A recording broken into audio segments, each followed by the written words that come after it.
Hi, in this video we will nest existing workflows into new workflows. Let's create a workflow that adds three numbers together. We will reuse the workflow we already created to add two float numbers.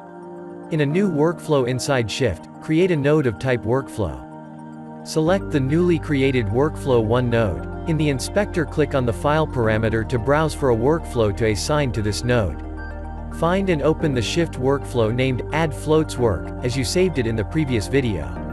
When the workflow file is confirmed, the workflow 1 node will have the plugs value 1, value 2 and result added.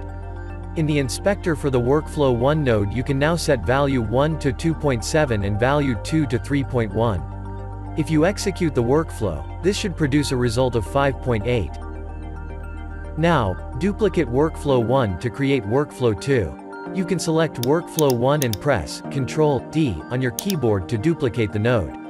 Connect the result plug from workflow 1 to the value 1 plug of workflow 2. Set value 2 of workflow 2 to 4.2.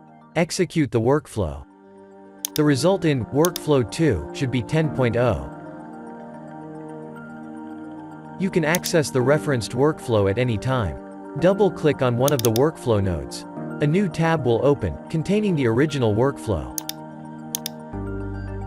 See you in the next video. For more Shift training material and other videos, check our YouTube channel, like, and subscribe.